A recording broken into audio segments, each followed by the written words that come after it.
ராஜா ராஜலட்சுமி ஆகியோரின் இந்த அழகிய பெண் குழந்தைக்கு அறிவு மலர் என்று பெயர் சூட்டி வாழ்த்துகிறேன்.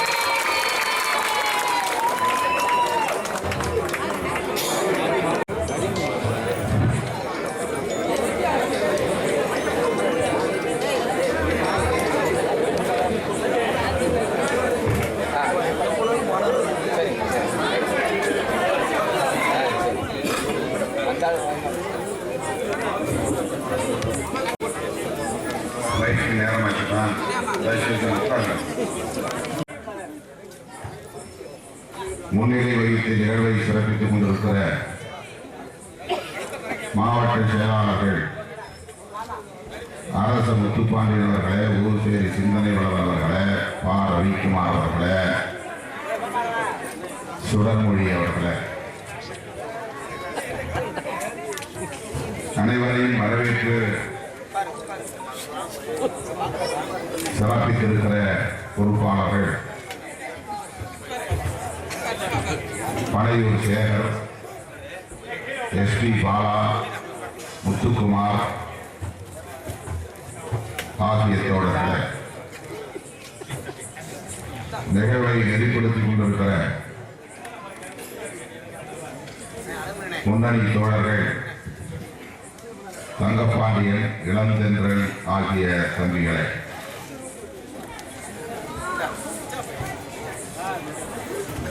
இந்த நிகழ்வில் பங்கேற்று ஐயங்காலை அவர்களை நினைவு கூர்ந்து அவருடைய பங்களிப்புகளை போற்றி உரையாற்றி அமர்ந்திருக்கிற கட்சியின் மூத்த தோழர்கள் ஏசி பாவரசு அவர்களே, ஆக்கலரசு அவர்களே, எல்லாளன் அவர்களே, கணிதமுதன், இல்லவன் கோதை, கூகா பாவலன், டிபி இன்குலாப், செல்லப்பாண்டியன், கலைவாணன், பாண்டியம்மாள், வழக்குரையர் விஜயன் உள்ளிட்ட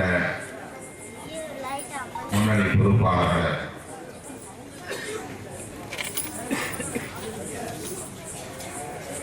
தென் மாவட்ட செயலாளர்கள் லிங்கவனம் அவர்களே, சாத்தூர் சந்திரன் அவர்களே, செல்வி ஜெயசுதாஸ் அவர்களே,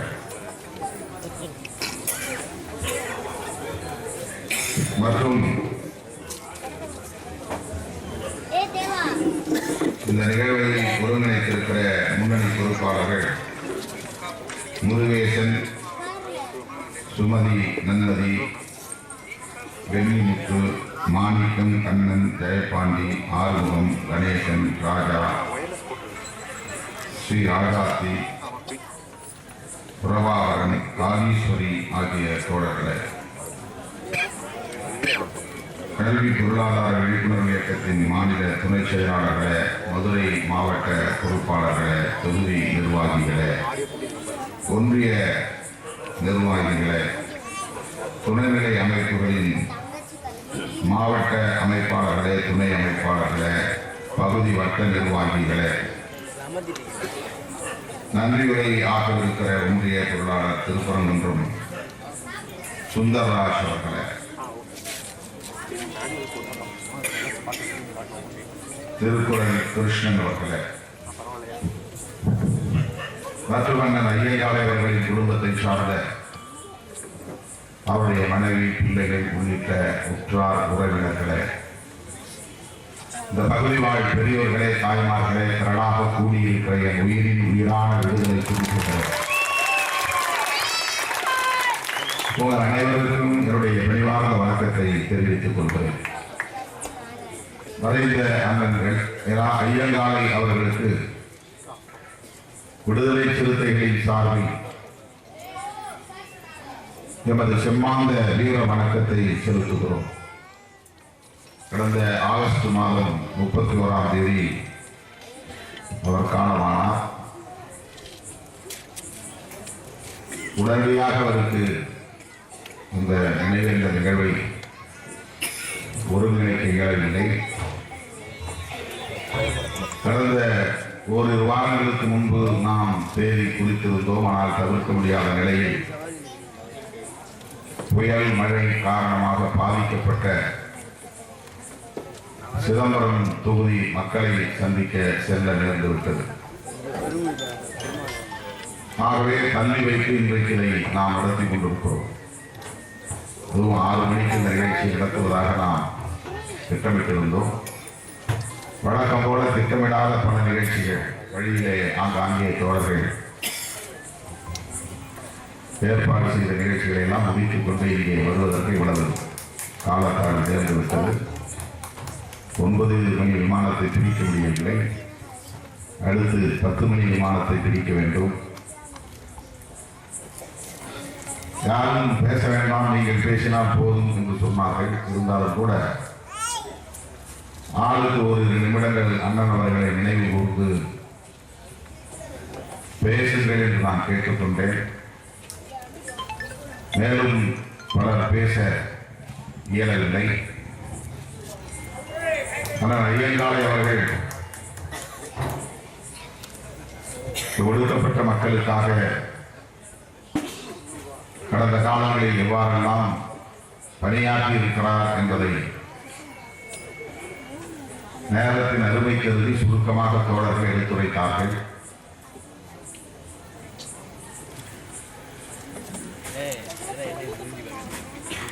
டிபிஎஸ் நிறுவனத்தின் மூலமாக அவர் இந்த பகுதியில் ஆர்டிஐ என்னும் ஒரு அமைப்பின் மூலமாக மக்கள் பணி ஆற்றி வந்தார். அண்ணன் மலைச்சாமி அவர்களோடு இணைந்து பணியாற்றினார். அந்த காலகட்டத்தில் எனக்கு அறிமுகமானார்.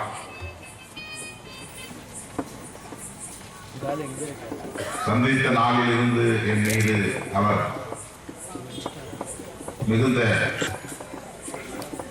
பற்றுதலை கொண்டிருந்தார். அப்படி இந்த உறவு மென்மேலும் வலுப்பெற்று அம்பேத்கர் கல்வி மையம் என்ற அமைப்பின் கீழ் அவர் செயல்பட்டுக் கொண்டிருந்தாலும் விடுதலை சிறுத்தைகள் கட்சியிலேயே இணைந்து நான் செயல்பட விரும்புகிறேன் என்று வந்து கட்சியிலே இணைந்து மாவட்ட செயலாளராகவும் பொறுப்பேற்று திறம்பட செயலாற்றினார். எல்லா கட்சியிலும் இருப்பது போல் உட்கட்சி முரண்கள் நம்முடைய இந்த பகுதியிலும் இருந்தது. அடிக்கடி அந்த முரண்கள் என்னுடைய கவனத்திற்கு வரும். அவர் எதிலும் சற்று பிடிவாதமாக இருக்கக்கூடியவர், இறுக்கமாக இருக்கக்கூடியவர். ஆனாலும் கூட நான் சொன்னால் அதை ஏற்றுக்கொண்டு அதற்கேற்ப இணக்கமாக இருந்து செயல்பட்டவர். இவருடைய வார்த்தைகளுக்கு அந்த அளவுக்கு அவர் மதிப்பளித்திருக்கிறார் என்பதை இந்த நேரத்தில் பதிவு செய்வது என்னுடைய கடமை. இங்கே வெண்கல சிலை நிறுவப்பட வேண்டும் என்று அவரிடத்திலே முதலில் ஆலோசனை கொடுத்தேன். சமூக விரோதிகள்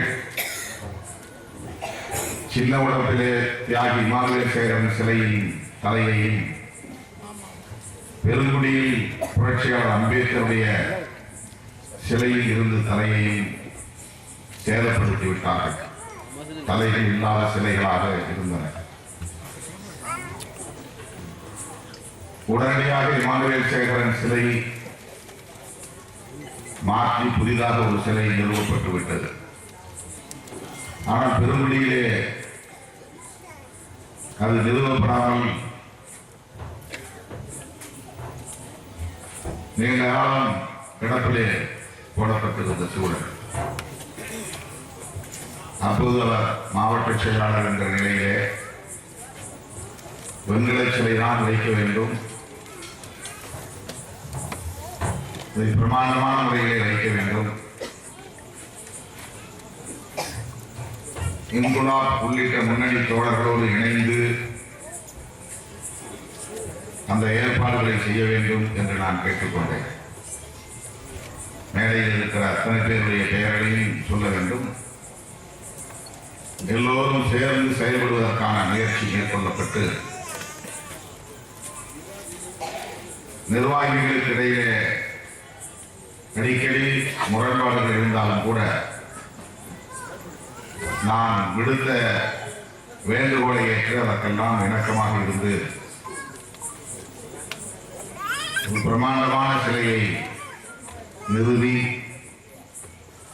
தமிழகத்தின் முதலமைச்சர் தளபதி ஸ்டாலின் அவர்களை அழைத்து வந்து திறந்து வைத்தோம்.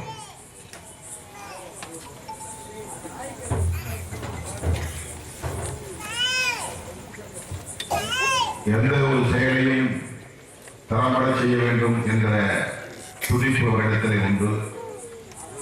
வெற்றிகரமாக சாதிக்க வேண்டும் என்ற வேகம் அவரிடத்திலே உண்டு. தனி ஒரு ஆளாகவே எல்லாவற்றையும் செய்ய வேண்டும் என்று நினைக்கக்கூடியவர்.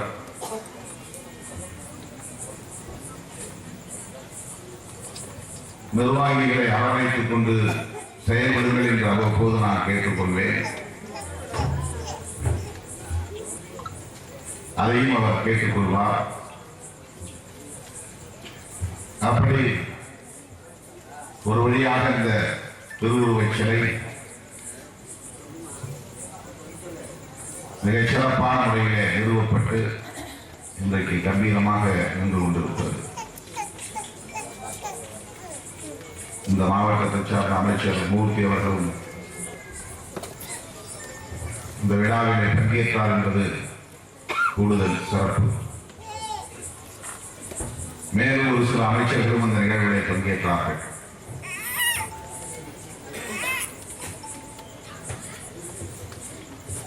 தொடர்ந்து இயக்க பணிகளில் தீவிரமாக ஈடுபட வேண்டும் என்கிற ஆர்வம் அவரிடத்தில் மேலோங்கி இருந்தது. புதிதாக நான் மறுசீரமைப்பு நடவடிக்கைகளை மேற்கொண்டிருந்த போது ஒரு நல்ல அதிகாரமுள்ள பொறுப்பை எனக்கு தாருங்கள், நான் சிறப்பாக செயல்படுவேன்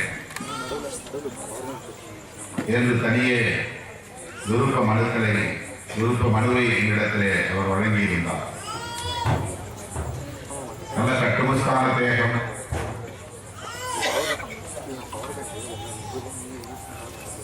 உடல்நலத்தை சீராக வைத்திருந்தார்.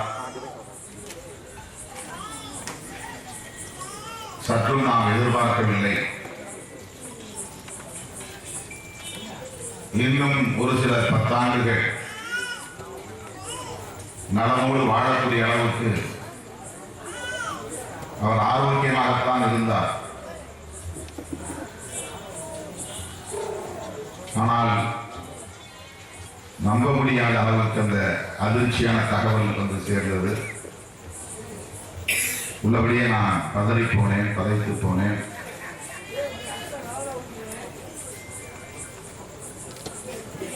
நமக்கு இந்த பகுதியிலே ஒரு பலமாக இருந்தார். நிர்வாகிகளோடு முரண்பாடுகள் இருந்தாலும் கூட அவர் இந்த பகுதியில் ஒடுக்கப்பட்ட மக்களுக்கான ஒரு பாதுகாவல் அரண் போல இருந்தார். பேசிய தோழர்கள் எல்லோரும் அதை சுட்டிக்காட்டினார்கள்.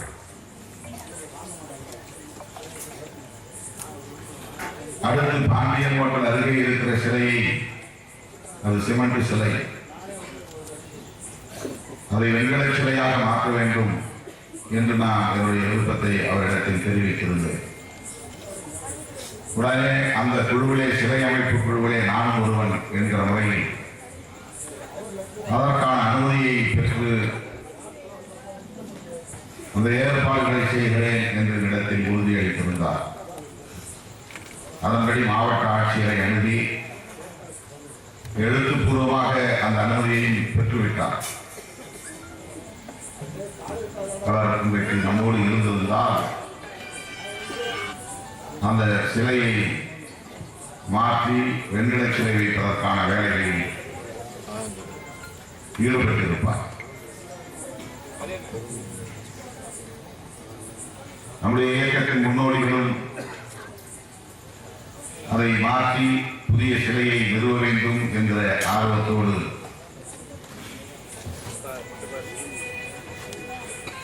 அவரிடத்திலே அந்த அனுமதி குறித்து அவ்வப்போது பேசியதை நாம் அறிவோம். இன்று நம்மோடு அவர் இல்லை என்பது ஒரு வெறுமையாக இருக்கிறது.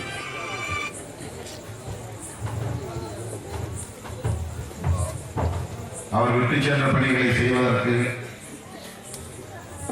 குடும்பத்தில் நாங்கள் தயாராக இருக்கிறோம் என்று அவருடைய மகன் ஆகியோர் நம்மிடத்திலே வந்து பேசியது ஒரு நம்பிக்கையை நமக்கு தந்திருக்கிறது. குடும்பத்தை அரசியல்படுத்தி இருக்கிறார். இயக்கத்தில் இணைந்து பணியாற்றுவதற்கான பக்குவத்தை அவருடைய பிள்ளைகள் பெற்றிருக்கிறார்கள் என்பதை அறிந்து நான் உள்ளபடியே பெருமைப்படுகிறேன். இப்படித்தான் திராவிட இயக்கங்கள் எல்லாம் வளர்ந்து இன்றைக்கு தொடர்ந்து ஆட்சியில் இருக்கக்கூடிய அளவுக்கான வலிமையை பெற்றிருக்கின்றன. 1967 காங்கிரஸ் கட்சியை வீழ்த்தி ஆட்சியை கைப்பற்றிய திமுக, அதிமுக மாறி மாறி கிட்டத்தட்ட 60 ஆண்டுகளாக தமிழ்நாட்டை ஆளுகிறார்கள் என்றால் திராவிட இயக்கங்கள் அந்த அளவுக்கு குடும்பமாக இந்த இயக்கத்தை வளர்ப்பதை தங்களை ஈடுபடுத்திக் கொண்டார்கள் என்பதுதான் வரலாறு. இன்றைக்கு தமிழ்நாட்டிலே திமுக, அதிமுகவுக்கு அடுத்தபடியாக 3வது பெரிய சக்தியாக விடுதலை சிறுத்தைகள் கட்சி விளங்குகிறது என்று தனியார் தொலைக்காட்சி ஊடகம் நடத்திய சர்வே முடிவில் வெளிப்படுத்தி இருக்கிறார்கள். நாம் சொன்னால் ஏதோ நம்முடைய இயக்கம்